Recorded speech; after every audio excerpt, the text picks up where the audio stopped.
Shalom Aleichem Rabosai. We are back again for Parshas BO. And this coming up Shabbos is Tu B'Shvat, the Rosh Hashanah of the Ilonos for trees. And now let us discuss this Parsha BO. And the BO is very, very, very, very complicated. It has the laws of Korban Pesach and the laws of Matzah and Chometz and Tefillin at the end. And of course, in the beginning of BO, we talk about Makus Bechoros. In fact, it starts with Arba, and then, which is locust, then Choshech and Makus Bechoros. The three last of the 10 Makos is in BO, and that's why BO is remez by Beis Aleph, 3. 3 is Gematria 3, that means only 3 last Makos. We can't discuss it all in 40 minutes, it's impossible. So we'll give you 5 or 6 highlights of the Parsha BO, and let us start. The Parsha BO starts with the about the Arba, and that's the locust that ate up everything in the country. And it says in the beginning of BO, Laman tisaper ba'oznei bincha, in order to tell over in detail, ba'oznei bincha, in the ears of your children, uben bincha, your grandchildren, eis asher hisalalti b'Mitzrayim, how I played around with the Egyptian king, the Egyptian government, and the Egyptian people. I played with him. Olel v'yonek is a baby, you play with him. You bring them one plague, you torture them, then you take it away, you bring another plague, and Pharaoh complains, take it away, yes sir, take it away, bring another plague, another plague, another plague, another mark, another. Why don't you just leave them there for 3 months and everybody's dead? Or tzvadeya frogs that kill them out in 3 months. Or kinnim, till everybody dies. Or why don't you just bring freezing rain or an earthquake and kill them all? Why do you have to play with him 10 times? Hashem says it, last week's Parsha, Laman Shisi, to set up my wonders in their bits. Whenever there's a tremendous one plague, it's a power, showing the power of HaKadosh Baruch Hu. Like recently the world saw the power of HaKadosh Baruch Hu down in Central America with the earthquake that killed 150,000 people. You have to, when you have a tornado or a hurricane or a thunder or earthquake, you have to say Shekocho Ugvuroso Moli Olam. Baruch Atah Hashem Lekel Melech Olam Shekocho Ugvuroso Moli Olam. So it says here, Laman Tisaper, to tell over in detail. Voznei Bincho Ben Bincho Eis Asher Hisalalti, how I mocked them or played with them. There's Ososai, my wonders Asher Samti Babom, that I placed amongst them. Avidatam Ki Ani Hashem, you will know that I Hashem control the world. Now we have a question. It says Laman Tisaper, but it says way later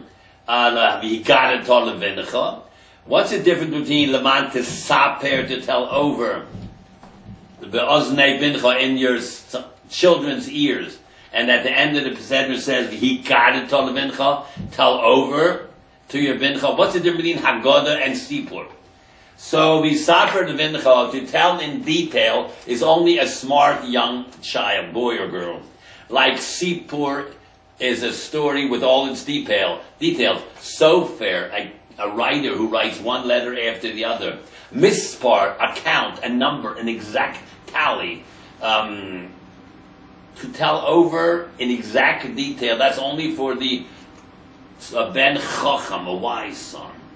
The Gaditol Levincha, as it says at the end of the Parashim, Haggadah is the Roshei Prokim, the general outline for a child who's a Tam, a simple person.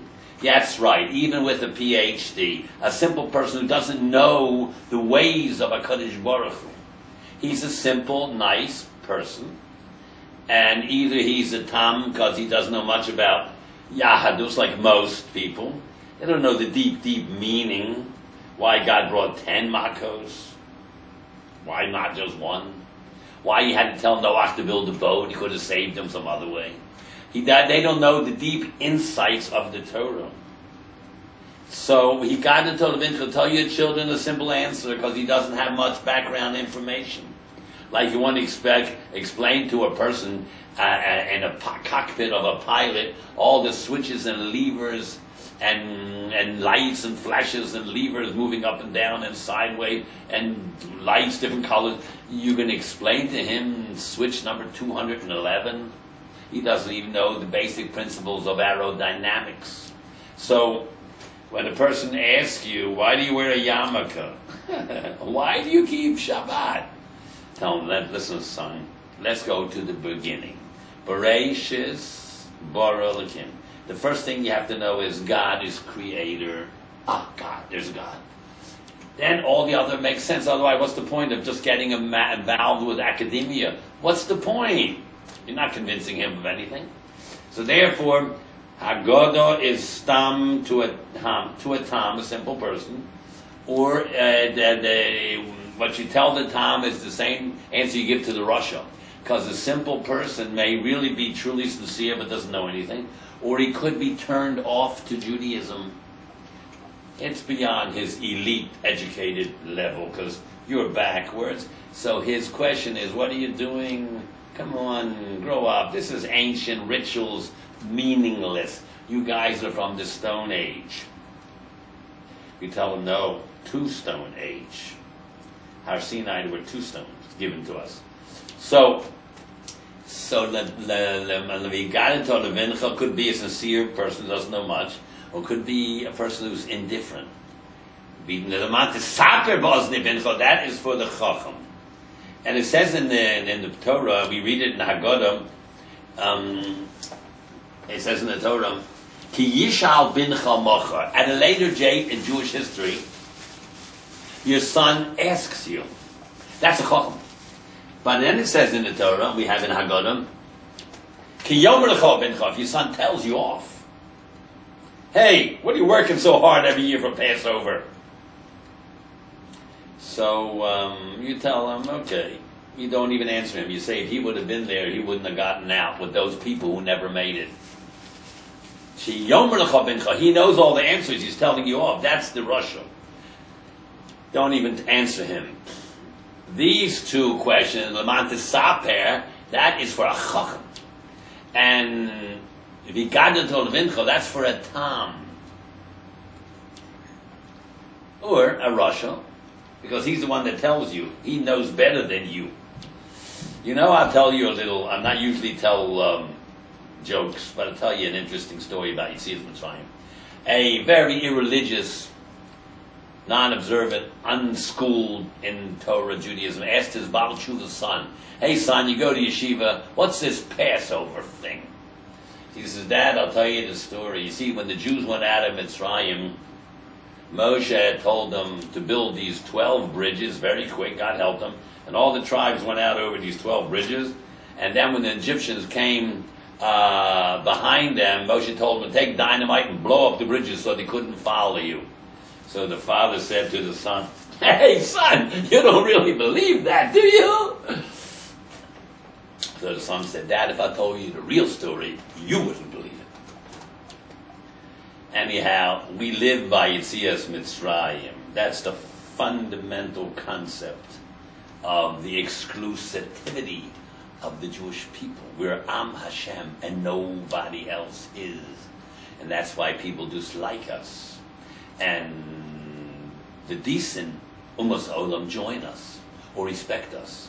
But those who don't have any understanding of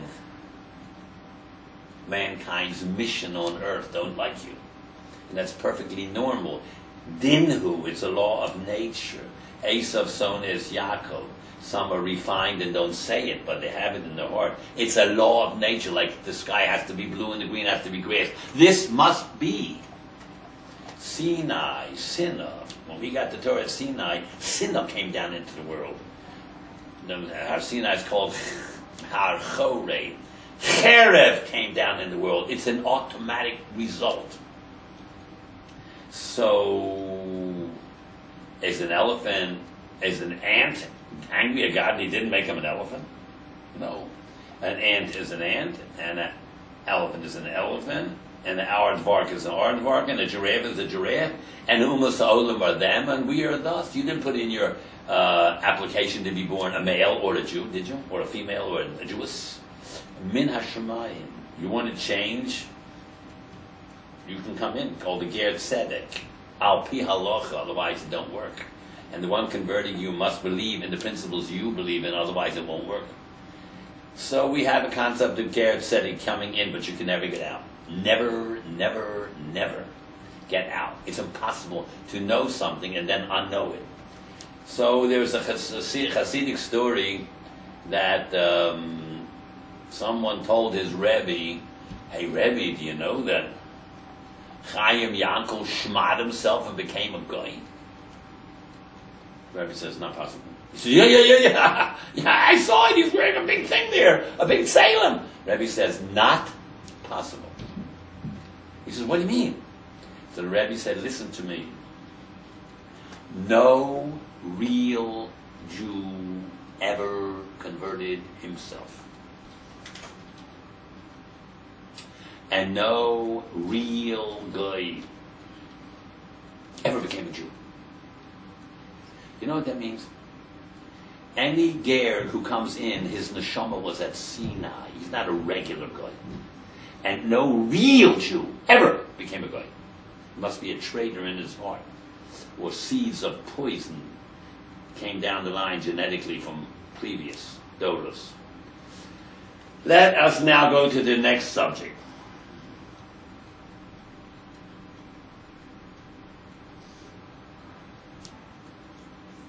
Why is it by Arbe, the locust, that Hashem said, Leman tesape, in order that you tell your children, your grandchildren what God did in Egypt? Why by Arbe? Why number 8? Arbe, why not Badam, Svadeya, Kinim, Orav, Dervishkin, Borot? Why by Arbe only? It says in the beginning of Bo, Leman tesape, why not Dam, Svadeya, Kinim, Orav? But you know why? Because it says about Arbe, this will never be again such locusts. It doesn't say that about the other 10 makos. None of them. Could be again, maybe. But this is a promise never. Lo hoya v'lo niya will never, was and never will be like this. The Torah says that. Therefore, that you have to tell your children, because how will they know? It never happened before, it never happened again. It only happened once. That is very impressive. Tell your children, at this point, number 8, Arbe will never be, it says. Lo niya will never be.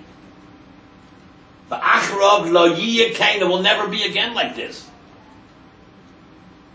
That's why, and maybe the others could come if God punishes the world. Dam, Sadeya, Kinim, Orav, Dervishkin, Borot, Choshek, Machal, Bechor, maybe. But this, it says, will never be again. Therefore, by Arbe, it says that the Mantisaper Ba'oznei Bincha, because they'll never experience that again. You have to tell that story. Let's look at this here. Look at Pasuk Tes Zayin. Tell you a marvelous thing. So after Arbe, Vayomer Paro Lekro LeMoshe, and Arbe and Moshe, Paro called Moshe L'Aaron. Vayomer, he said 4 words: Chatasi Lashem, I sinned to God. Elohechem, your God. Ve'elochem, to you, I was mocking you. 4 words. 4 words. That means Chacham tell us he recognized HaKadosh Baruch Hu, Yud Kei Vav Kei, always was, is, and will be. 4 letters. Then he said 15 words. Va'ato so no chatosi, now pick up my sin. Achapam, this second time again. V'hatir Hashem, afraid of God. Elohechem, your God. V'yoser, and remove, may alive from me. Rakas hamovas hazeh. This death, this Arba, they ate everything. 15 words. Why? Yud Kei Vav Kei is God's name, and Yud Kei Hey is God's name too. Yud Kei Vav Kei is 4. Chatosi Hashem L'Keichem L'Chem 4. He recognized God is, was, and will be, and he recognizes Yud Hey. Yud Hey. Yud is the God of Olam Habo. The little letter, the smallest letter is Yud. You know, only few people make it there. That's Olam Habo, and Hey is Olam Hazeh. The Yud Kei Vav Kei. The Yud represents the Olam Habo, and the Hey is this world. So he said to Moshe, the Torah is, and you know, every word in the Torah is encrypted with deep meanings. All the Torah Shabbat Peh and Midrash come from these words.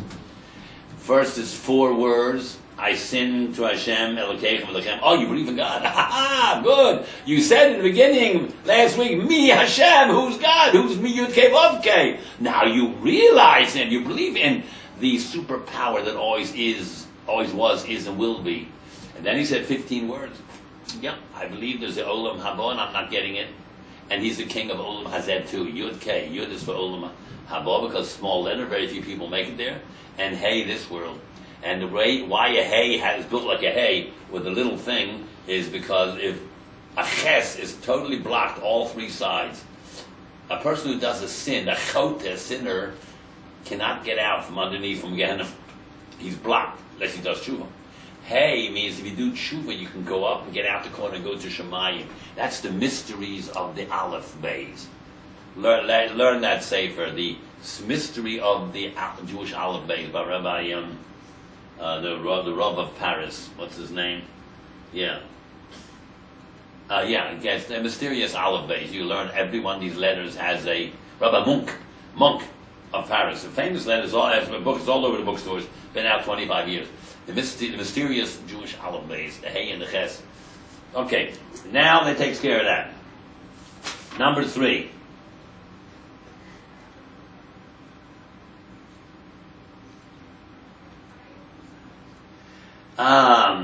It says, Moshe told Pharaoh, the last plague after Choshech started on the 9th day of the month, because it lasted 6 days, 9, 10, 11, 12, 13, 14, 6th day. And the 15th was Machas B'Chodesh, they got out.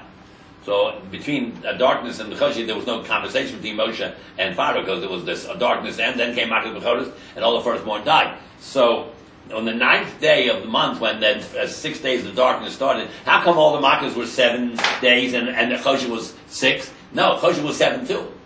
The 7th day of this, after the 6th, came a week later. The 22nd of Nisan, they were out of Mitzrayim a week already.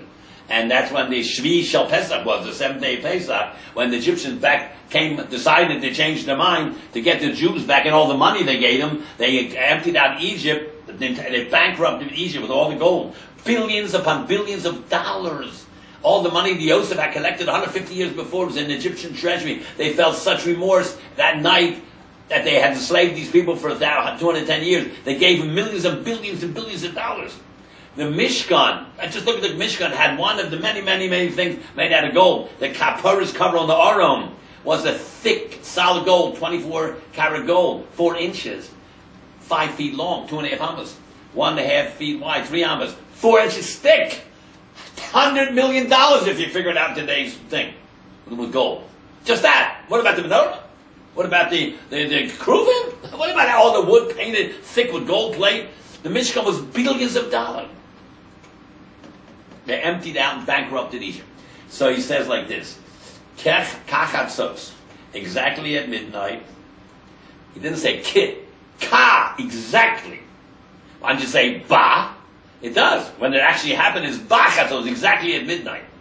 So in the beginning it says ka chatzos, exactly when it will be a midnight. Ka, like chetz, an arrow, divides the medium which it goes through. At exactly midnight, I will go through Mitzrayim and kill the firstborn.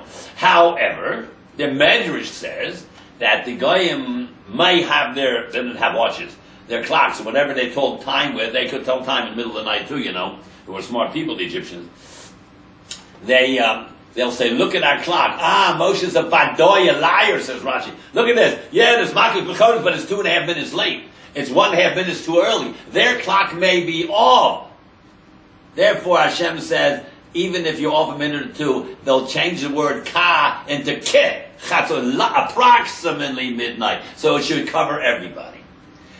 But the pshat is exactly at midnight. Now Rashi has a whole 3 lines there about grammar, why ka is exactly midnight. Now, my father Zatzal says like this: why do you incorporate even the concept that they could make a mistake and kachatzos means approximately midnight?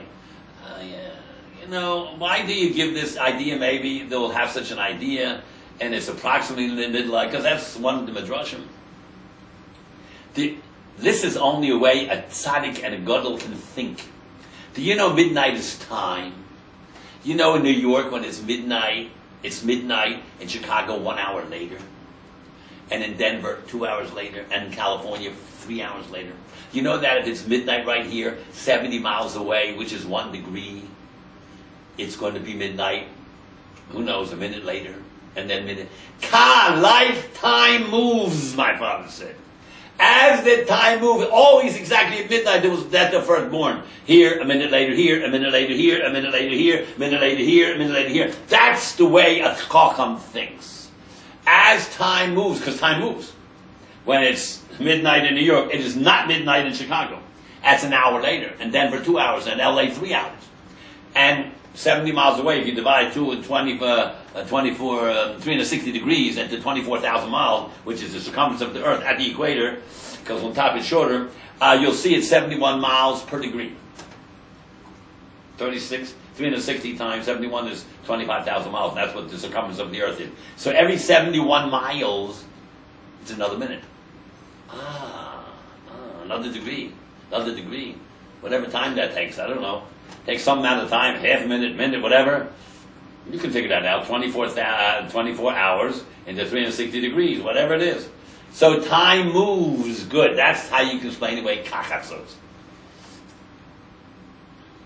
Now we get the Hachodesh Aselechem Rosh Chodoshim.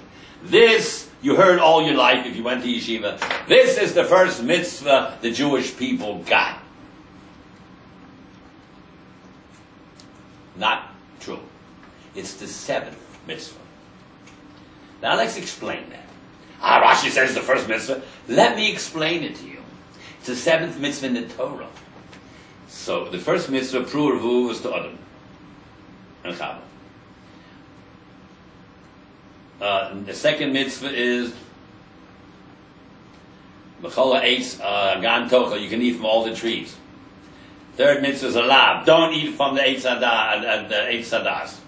Well, fourth mitzvah is Avraham Avinu Bris Milah. Fifth mitzvah is Yaakov Avinu Gid Anosha. Sixth, and that was the sixth mitzvah is he told the Rosh Hashanah Sakareyecha.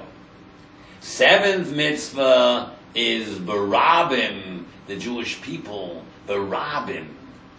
He told them before the even the Choshen. That was the 7th mitzvah of to Bnei Israel as a nation before Matan Torah. Let me show you exactly how that's written, figured out here. That's the 7th mitzvah in the Torah. The first one told to them as a nation. The Avos got the Milah and Gid Anoshim, and Adam Rishon, an individual got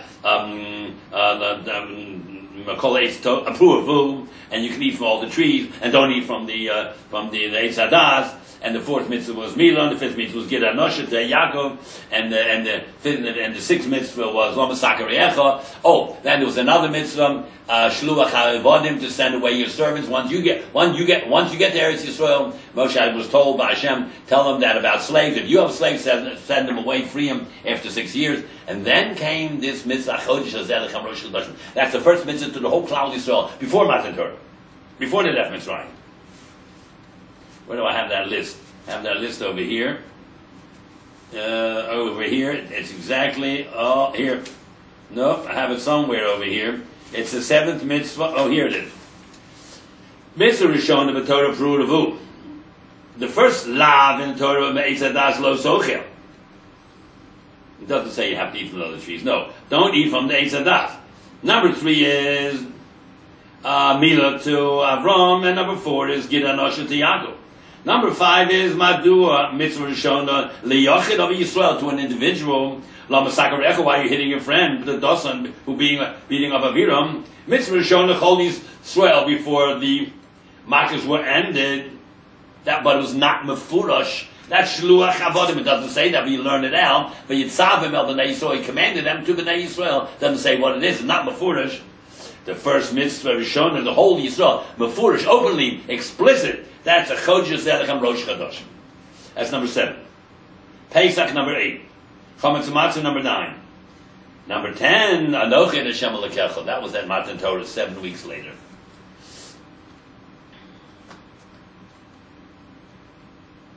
Now, let's go to Korban Pesach. Korban Pesach is like this. Out of the 248 mitzvahs asay, the positive mitzvahs, you don't do them, you don't get punished. You only get punished for the 365 negatives.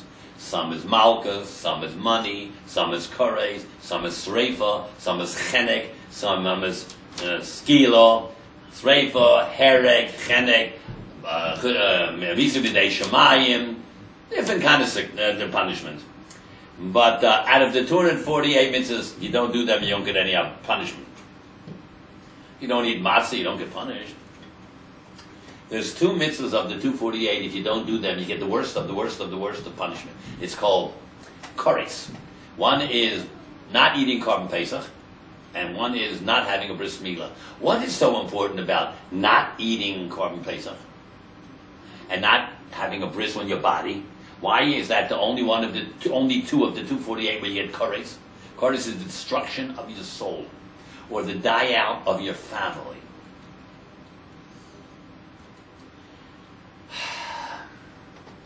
The Egyptian worshipped the sheep. In fact, the Geula was in the month of Nisan. Nisan is Aries, a ram. The Egyptians worshipped the sheep, the goat. The Jews had no mitzvahs. What schus did they have that God should take them out? Discussed in the Talmud. Hashem said, you're naked, you have no mitzvahs, you have no mitzvahs, you have nothing. I have to give you two mitzvahs. Both of tremendous mesiras nefesh. Tremendous, life-threatening. First of all, take their God, a sheep, which they worship, tie it up 4 days before Pesach in front of your house, and the guy said, well, why are you tying up that sheep?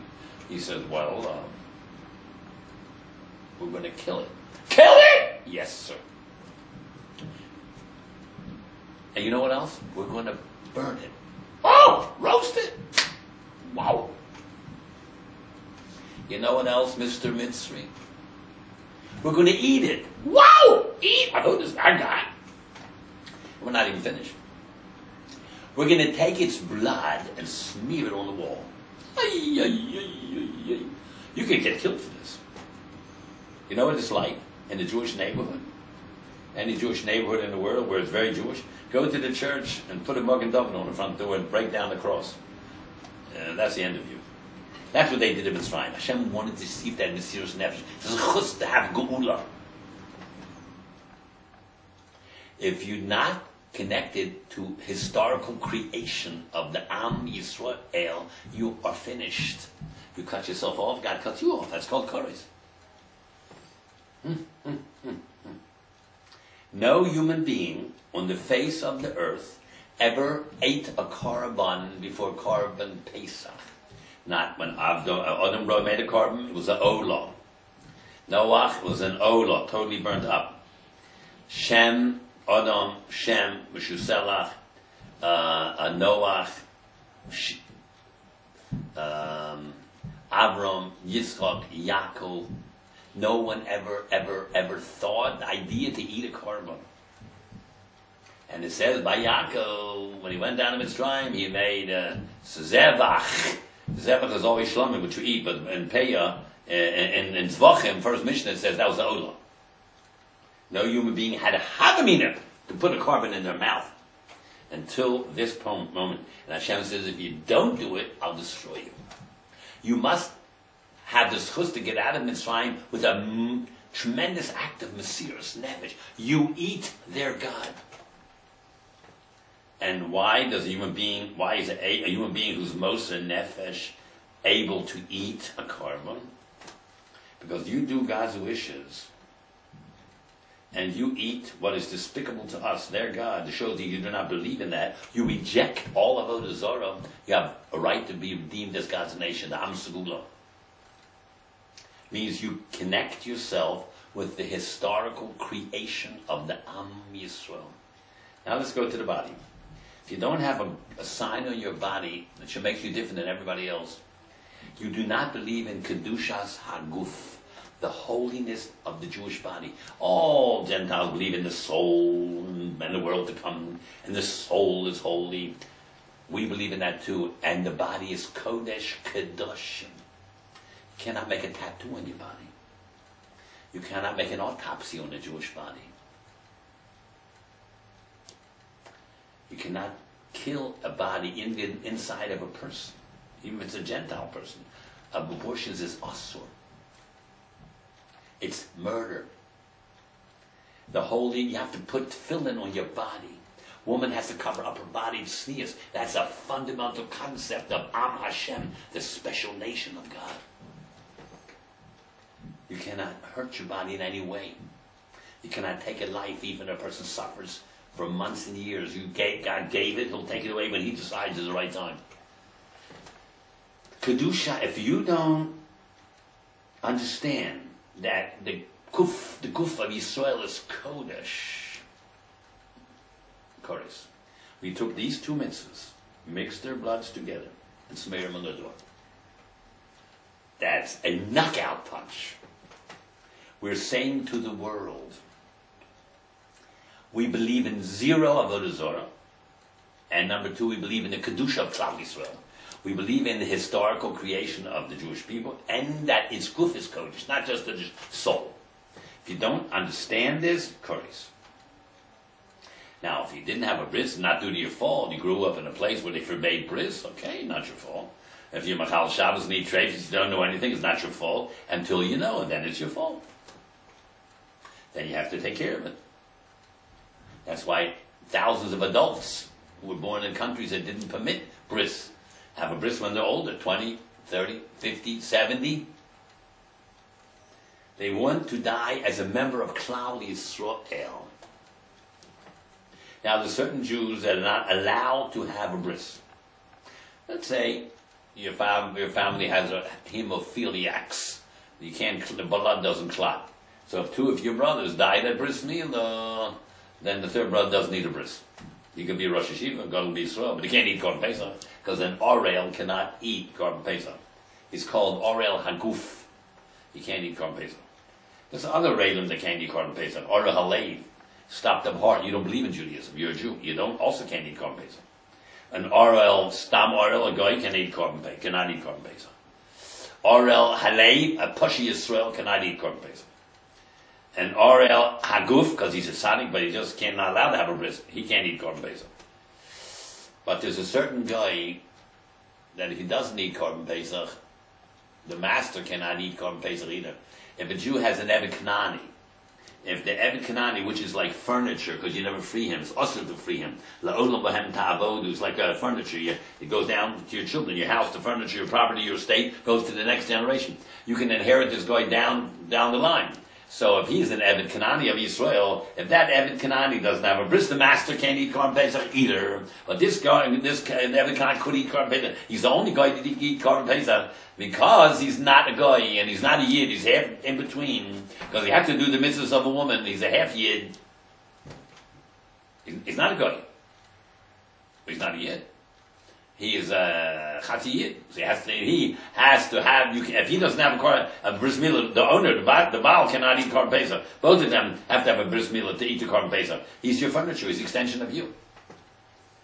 You have to work him forever. You can never sell him because if you sell him, you're doing him a disservice. Because while he's working for you, he's a chatzi Yisrael.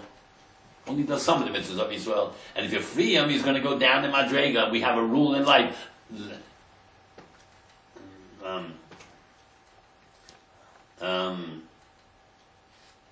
What's that we stated? It says, you always go up, you never go down. You always go up, why you put on talis first, then the tefillin. Talis has no kedusha, but the tefillin has kedusha. Ma'alim b'kodesh, ve'emo reading. You go up in kedusha, never down. You can't free this guy back to a guy. Now he's a chatzi Yisrael. You can't free him. It's bezoyin for him to free him. But if you did free him, and you did a lav, he can choose to be a yid if he wants. But you did a lav. Lo b'hem tavodu. It's a mitzvah say. You're mevatel a mitzvah say. Lo b'hem tavodu. You're mevatel a mitzvah say, not a lav. You're mevatel a mitzvah say. There's a whole bunch of dinner like that. Okay, a whole bunch of discussion about this subject. Why does it say the night of Yetzias Mitzrayim? Mosnechem chagurim, when you eat the Korban Pesach, have your belt on, means ready to go. Na'alechem b'raglechem, boots, obviously they wore boots and shoes on their feet. Ma'akelechem b'yedechem, your staffs in your hand. And eat it b'chipozon, in a rush. Why? The Korban Pesach has to be finished by midnight. You're not leaving till Alos HaShacha, 5 o'clock in the morning. You got 5 hours. Why are you rushing? Why did your shoes on? Why is your belt tightened? Why is your staff here? You're not leaving till 5 a.m. or whenever Alos HaShacha was. 6, 4:30, who knows? Why do you have to eat it like this? Now we're going to tell you a gigantic little secret of the Torah.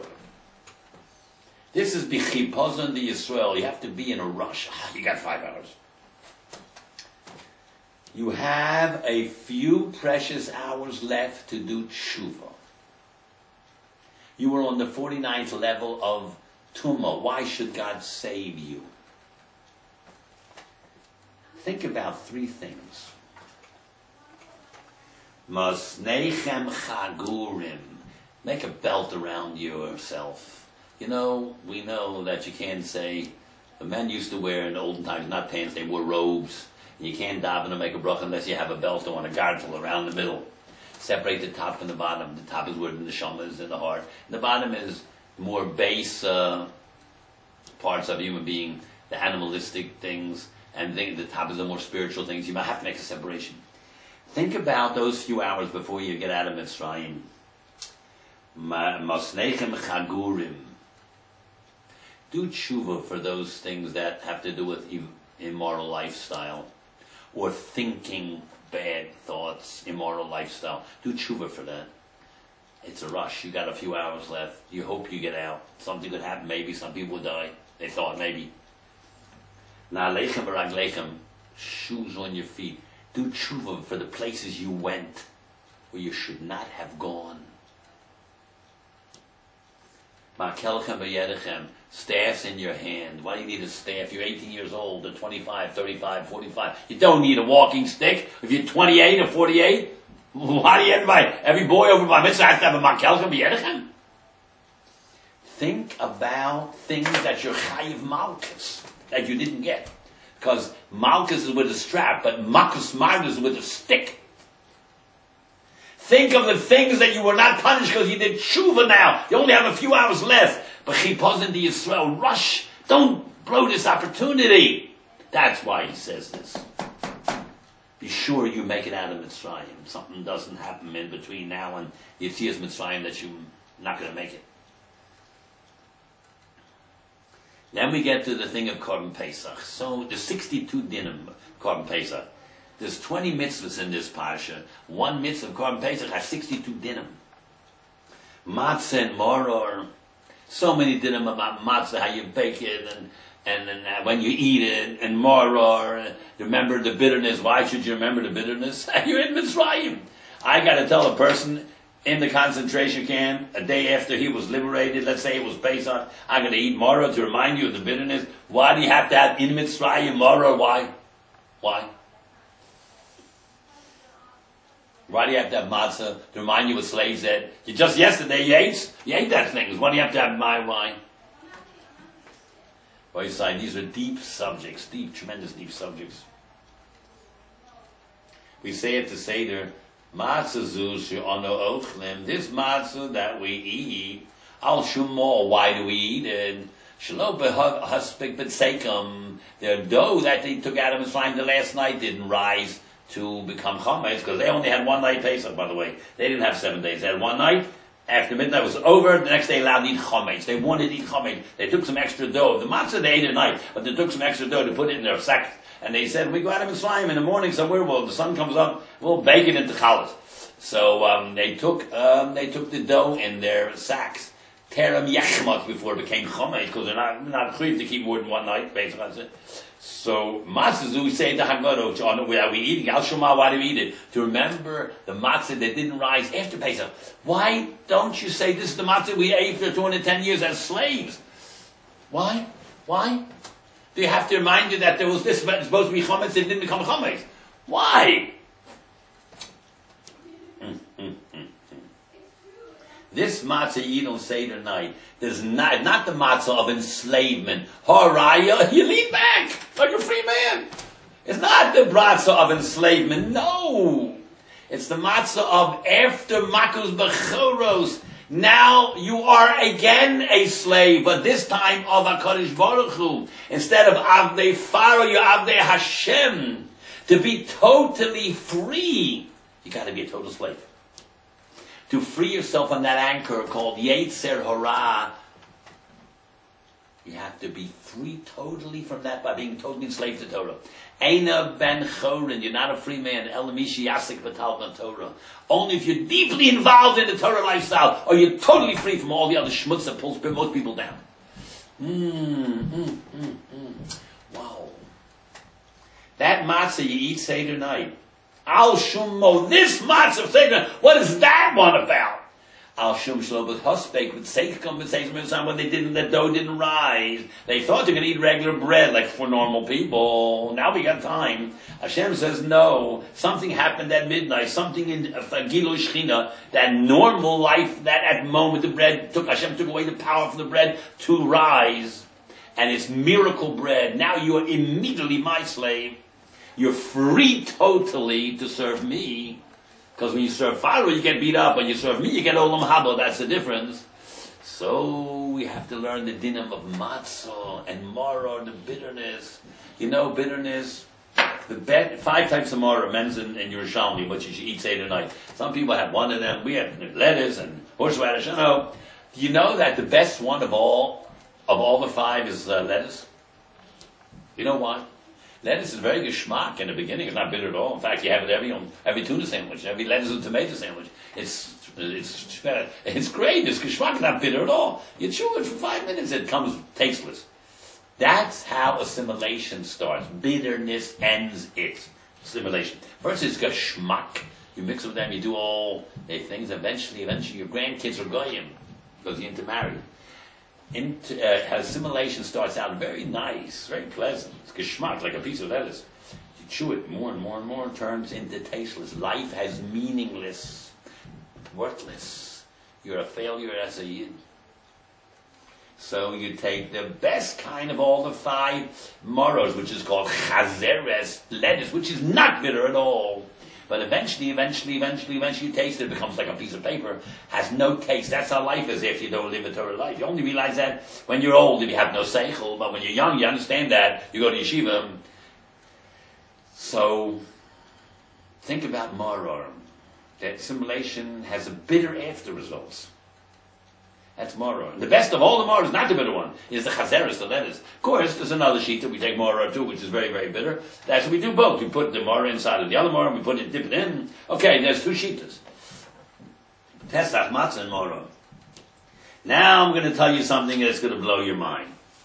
It says here, Pharaoh says, get out of my country, you, everybody, the animals, everything. Vikram Moshe and they called him middle of the night. Pharaoh came running. Yom Kumu, get up, Tzu, get out, Metochami, Gamatem, also you. Means not only the strong people, the old and the women and the kids and the babies. Gam b'nei Yisrael, even Jews with the Erev Rav. Who go, serve God the way you said, not the way I said. No conditions, all holds barred, all holds are off. The Gam Solechem, your sheep, which means we're going to give you more sheep. The Gam Bekarachem, your cattle, we're going to give you more cattle. Gam always means it increases. Gam always means something else besides what's stated. Like you said, get out of here. Also bless me. Also me means my family too. Now, Gam is used 5 times. Gam Atem, Gam B'nai Yisrael, Gam Sonechem, Gam Bekarachem, Gam Osi, 5 times. Chazal tell us that Gam, Gimel Mem, in Atbash, you know what that is? The our first letter and the last letter of Aleph Beis. It's worth the same value. Aleph is 1 and Taf is 400. But when you do Atbash, Taf is 1, like Aleph. Beis is 2, and the letter before the N, Shin, is 2. And Gimel is 3. Reish is 3. So if you do Gam backwards, you get Reish Yud, 210. That's how many years they were in Mitzrayim, 210. Gam also, all of you out of here. Gam backwards, Atbash is Reish Yud. Kuf Reish Kuf, Reish, Shin, Tov, the fourth letter. No, Gimel. Aleph, Beis, Gimel, third letter. Reish, Shin, Tov, the third letter from the end. Reish. And Gam, Mem is the 13th letter from the beginning. Mem, after Yud, Chav, Lamed, Mem, 13 and 10 and 3, 13. Go back 13, you get the Yud. Reish Yud is 210. After 210 years, they were out. Now I'm going to tell you another thing. Gam is 43. Right? Gimel 43. Gam means 43. And Gam also means something else that you didn't say, like you say, Gam Atem means you, and the weak, and the women. Gam B'nai Yisrael, and the Erev Rab. They don't say that. Gam always means to. There's a rule in the Torah. Whenever it says the word Gam or Es, it always means to include something else. Kabein Es Avicha, honor and your father. That means HaKadosh Baruch Hu too. Es Avicha, and your older brother. Every time it says the word Es or Gam, it means something more than what it just said. So since it said 5 times Gam, you have to repeat it, you double it for 10, because Gam always means something else. 10 times 43 is exactly how many years they were in Mitzrayim. 430 years. It just says 210. Yeah, I know. It says in the 3 Pesukim later, after they got out of Mitzrayim, after 430 years that Jews were in Mitzrayim, they got out. And then it says again, after 430 years they got out. They're only there 210. The state of Tsar was already 430 years old. When Hashem told Avraham Avinu at the age of 70, 30 years before his son was born, Yitzchak, he says, your children can be slaves in a land that doesn't belong to them. Avraham just depressed immediately. He's immediately depressed. Oh, my children can be slaves. I put him in a state of Tsar. Mitzrayim, Tsar. And then 30 years later he was 100 and Yitzchak was born. At that moment Yitzchak was born on the night of the 15th of Nisan when Jews got out of Mitzrayim. Exactly 400 years after that moment they got out of Mitzrayim. And then they didn't go to Mitzrayim for the next 190 years. Take off 190 from 400, you get 210. But from the moment Hashem told the great-great-grandfather Avraham, children will be slaves and tortured for 210 years, he already felt Tsar. That was 30 years before he was 100. And that makes it 430 years. Gam is 43. 10, twice Gam, 5 times Gam, right? And Gam always means something else, plus something else. So 5 5 is 10. 10 times 43 is 430. Wow.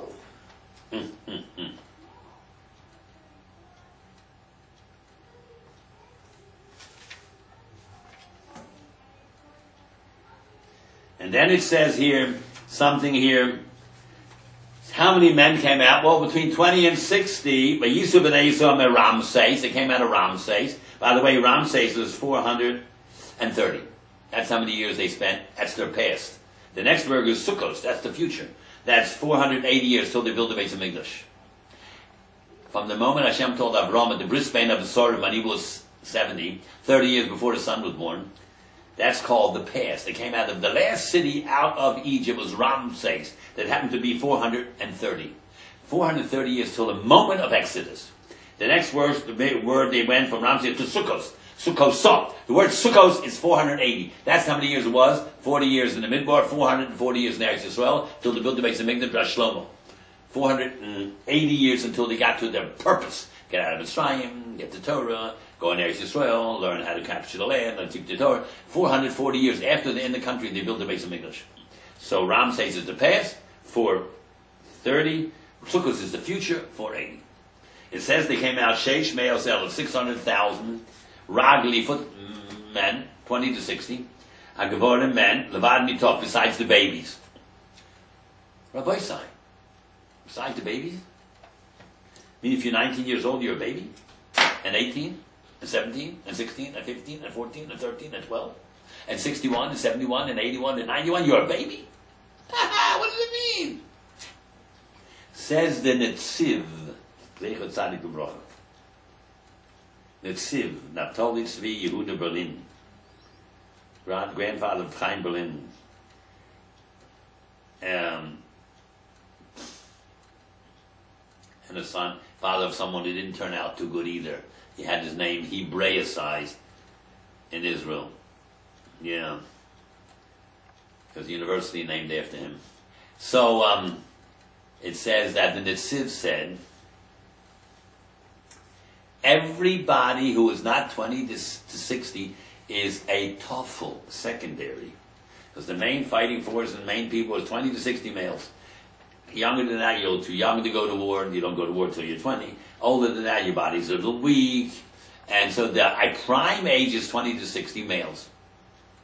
So 600,000 males. We know there's 3.5 million Jews that came out.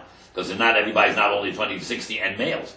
So it says this, everybody else was TOEFL secondary. Now, how do you know how many Jews came out? Minimum of 3.4 million. Because look, there's people from 0 to 20. 20 to 60 is 40 years. So 600,000. Let's say 0 to 20 is half of 40. So it's 0.3 million, 300,000. And what about 60 to 100 is again 0.6. And what about everyone had at least one wife? It's not again 0.6. Everyone had at least one girl, again 0.6. If you add it out, it becomes 3.4 million minimum. Hirsch says 3.4 million. Then Erev Rab was minimum 2.4 million, because Targum Yonason says Erev Rab, he gives you the number, 2.4 million. Nope. 3.4 and 2.4 is 5 million people. 6 million people came out of Mitzrayim under one man, Moshe. Tough doesn't mean babies, it means all those that are toughful to the 600,000.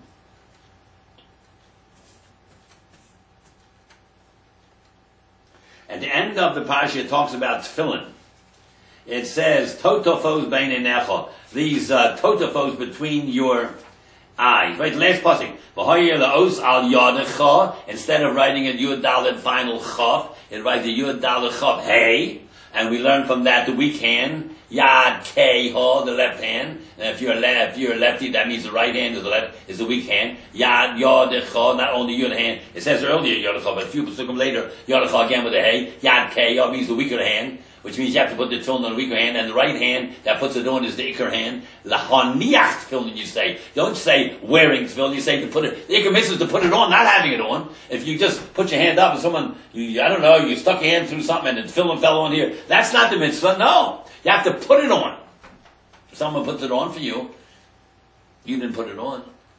Maybe he's your agent, you could say lahaniach, but he's making him your agent. But the mitzvah is not to have the tefillin on. The mitzvah is to put on tefillin. That's why you have to give tzedakah with your right hand, because that's the main hand. That's why you have to tie your right shoe with your right hand, because that's the most important thing, tying the shoe. Everything you do with the right hand. Every direction you go is always to yamin, to the right. Always to the right. When the Kohen comes in the morning, he goes around his bath on the right side. Then he makes a counterclockwise turn. Always. Doesn't the collar go around the right of the chassan like that? Always to his right. Always to yamin. Counterclockwise means to the right. Don't be like Chanik Menorah, to the right. Always to the right. So anyhow, Yod Keo. It says there totofos. Now Rashi says totofos is made up of two Goyish words. Tat bekaspi shtayim. Tat in Coptic is two. And fas Afriki and Africanese is two. Hey, we got a word in Hebrew for this. We could say four. Because tat and kas means in this language is two and that language is two. Tat bekaspi, tat in Coptic is two. And pas and Afriki is two, and two and two is four. And the tefillin has four departments here, four different parshas here. Very nice. What do you have to use two Goyish languages for? Why can't you say arba? We got a beautiful word in Hebrew for that. What do you got to choose for two Goyish languages? Tat and pas. Well, why don't we have a word in Hebrew? The tefillin shel Yerosh is called totofos, not the other one. You know why? Every Goy should see this. They represent the Goyim, the Afriki and the Coptic. All the nations of the world should see Kishem Hashem Nikra Lecha. The name of God is on you. The Yorim Emecha, they'll be afraid of you.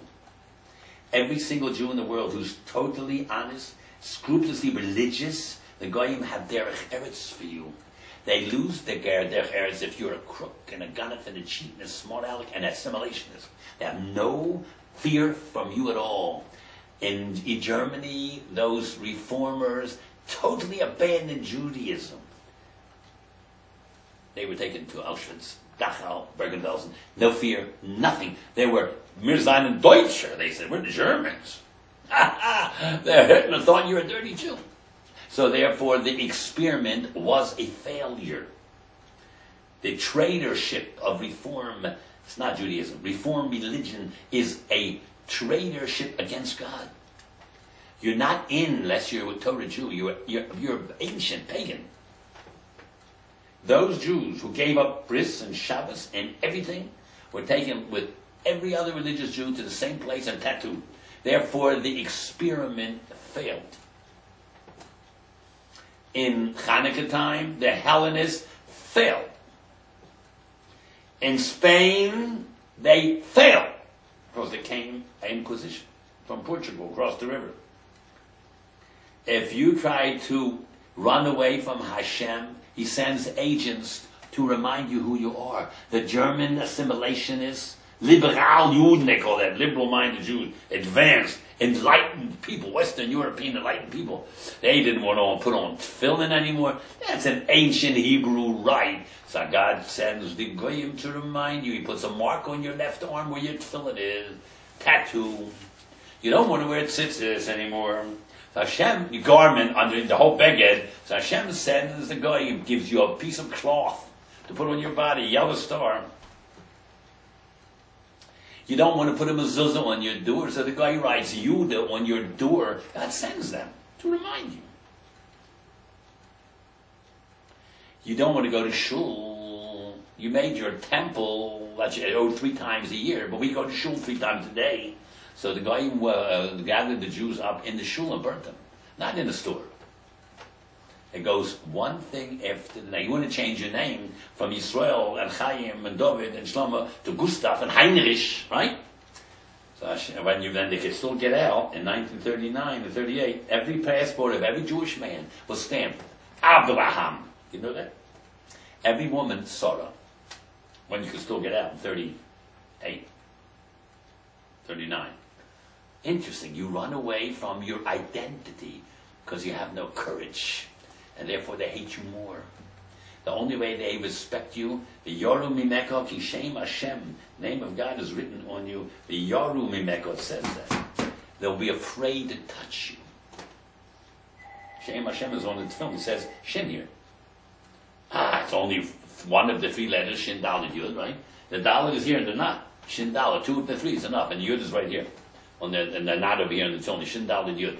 On the hand, that's Al Pi Kabbalah. The halacha is Shin, Dalet, Yud. That's it. They see that the name of God is on you. You're a sincere person. You really believe in your principles, and you're not dishonest with other people. You're respectful and decent and wonderful, and you don't show them up by being superior, because Jews are always superior in every business they touch. Goyim don't like that. Remember, this world belongs to them, not to you. Olam Hazeh is given to Edom, not to you. So you have to have a low profile, and if you live as righteous, decent, honest Jews to the penny, you have the greatest haircuts.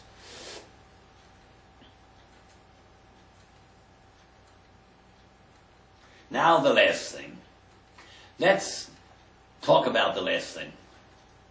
10 days ago, there was a tremendous human catastrophe down there in the Caribbean. An earthquake killed 150,000 or 200,000 people. Didn't go to the country next door, Dominican Republic or Cuba, over there. Went right through the capital of that little tiny poorest country in the world, Haiti. Right through the capital. Could there be a reason, or just it happens? Things happen. Rambam says in the beginning of the Sefer, if you say things happen, you're not because. We do not Nevi'im, we don't know anything, but could we maybe think, could it be maybe that their official religion is voodoo? I have an encyclopedia. I looked up voodooism. It says, as practiced in Haiti. That book is 50 years old. Voodoo, they made a pact with the devil, with the Satan. And a few days before the earthquake, it was they slaughtered a pig and swore to the pig something. They made a pact with the Yetzer, with the shade, demonology. This is the country that practices voodooism, which is worse than Christianity and Islam. Islam believes in one God. Christianity has triple, 3 becomes 1. But this is voodooism. That's Kisha. That's the worst thing that Torah talks about.